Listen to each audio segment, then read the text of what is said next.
The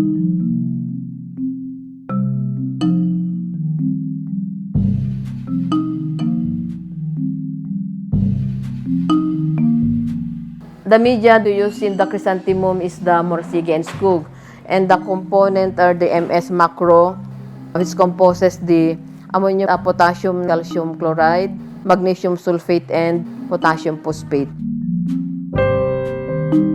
In preparing the stock solution, multiply them 10 times or 20 times. Number the bottles and weigh the macro elements for our stock solution. The first is the ammonium. If it is 10 times, weighs 4.4 grams. After weighing the chemicals, dissolve them.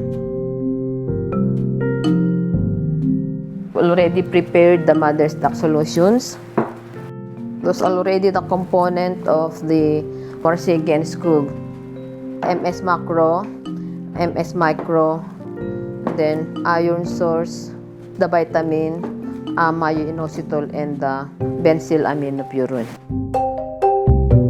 If we are going to prepare, withdraw the desired concentration of the protocol or the media that we are going to use for the chrysanthemum. Growth regulator that we are going to add is the benzylaminopurin or the benzyladenine, and this is the growth regulator that can produce multiple shoots for the chrysanthemum. This is already the media for the chrysanthemum. Add 20 grams sugar for 1 liter.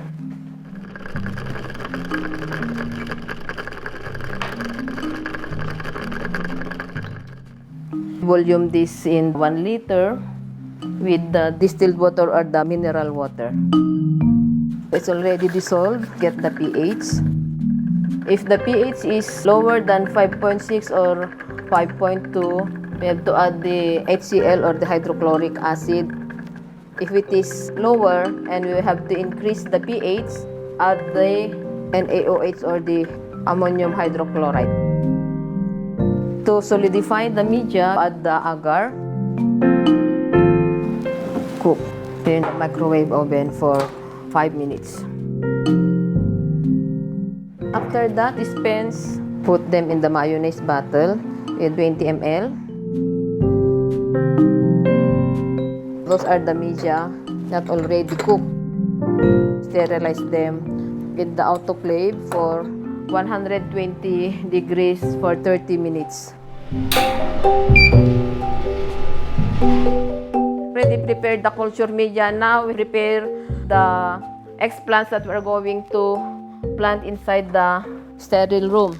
The explants that we are going to use is the shoots of the chrysanthemum.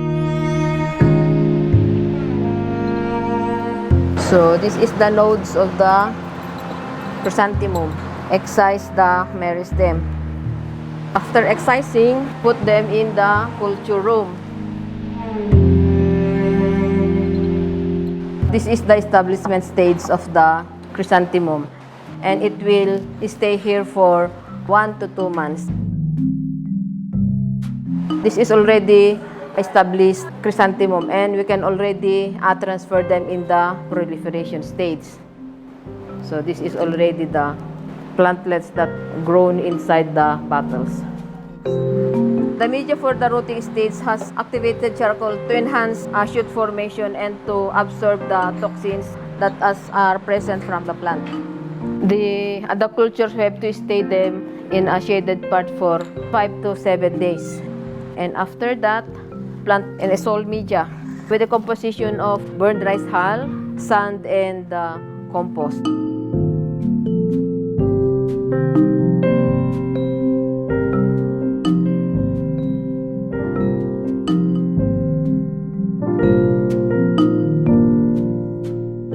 The structure of the nursery can be made of bamboo, wood, or steel composed of GI pipes with concrete foundations. The roof should be provided with polyethylene plastic sheet to prevent the rooted plantlets from transplanting shock and to minimize water soaking of plants during rainy season.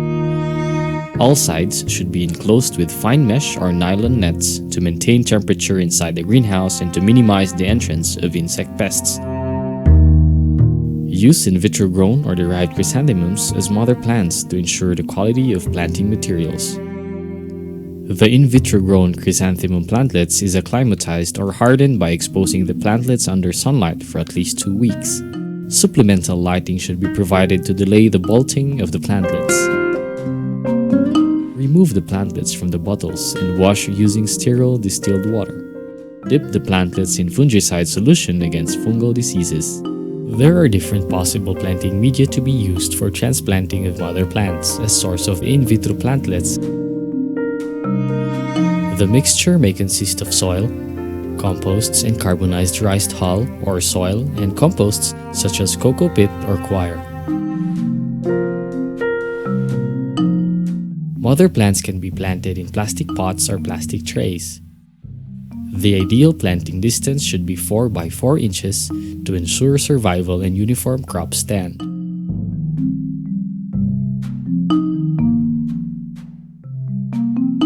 Mother plants can be sprayed with foliar fertilizers containing high amounts of nitrogen to promote rapid growth of young shoots.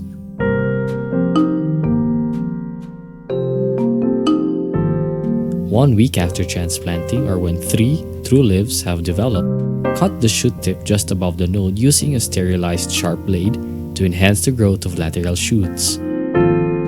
After 3 to 4 weeks, the side lateral shoots are cut followed by every 2 weeks thereafter for mass production of rooted cuttings. The ideal cutting should have at least 3 to 4 leaves. Cuttings, which is the source of mother plants, are covered with moist paper and placed under the shade to prevent stress before planting. Before working, hands should be washed with soap solution. Likewise, materials to be used such as blade and plastic trays are dipped in disinfecting solutions such as alcohol or Clorox. It is also recommended that workers should wear surgical gloves. Cuttings is soaked in fungicide solution at 4 tablespoons product for 16-liter water for 15 minutes against fungal diseases. Bedding should be elevated to prevent nematode infestation. Cuttings should be rooted in plastic trays or in beds at a distance of 1 cm by 1 cm. Cuttings should be at least 2 to 3 inches or 3 fingers.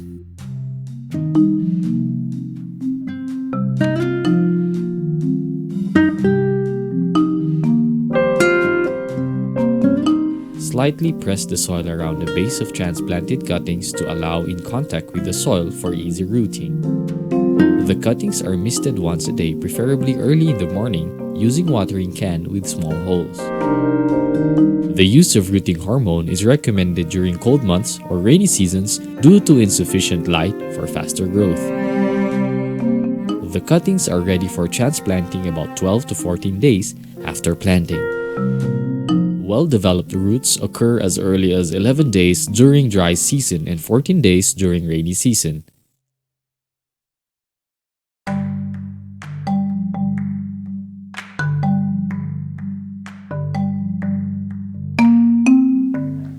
Panagtarakan si sabong, irugim sin land preparation ay kananda. Iwaras din kasapulan ay abono, din compost di BSU, compost di La Trinidad Municipal, sa in-apply me, pati matlaang din wada din trichoderma ay naitapi, sisiya di usa abo ay man control sin sakit di sabong.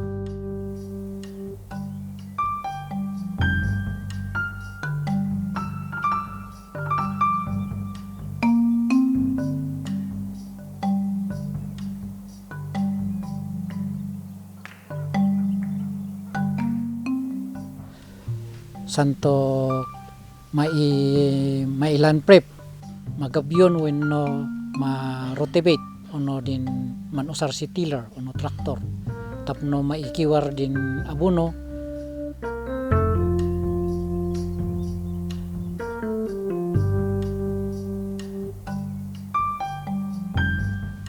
kat no malpas di ay maisimpa din panmulaan din bed, mailatag din planting guide, din net, ikananda.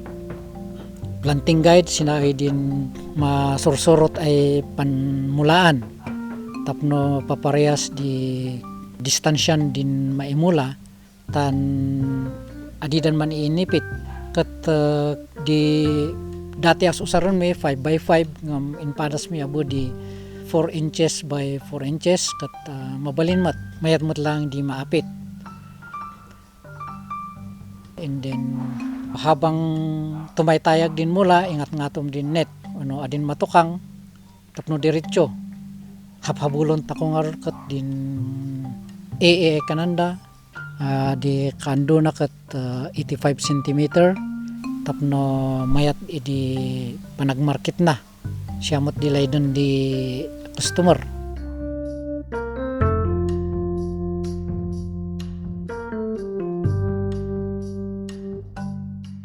Harvesting is done when the top 3 or 4 lateral flower buds are open. It is done by uprooting the plants and cutting off the root system using pruning shears. Another method is cutting of stems just above the ground. Leaves are removed from the lower 1/3 of the stem. Class AA are first harvested. Harvesting is done early in the morning or late in the afternoon to prevent wilting.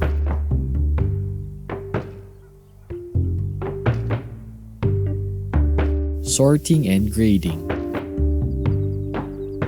Activity is done immediately after harvesting to prevent wilting of the flowers.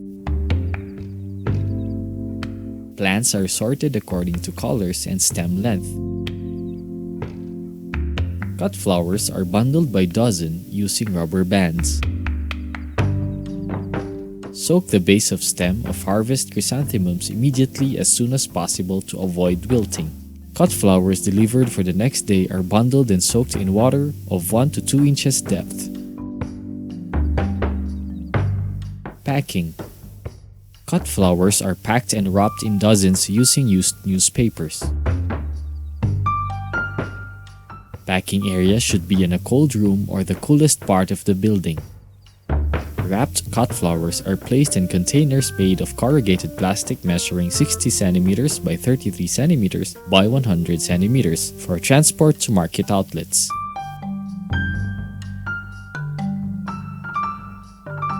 One container can contain 50 dozen.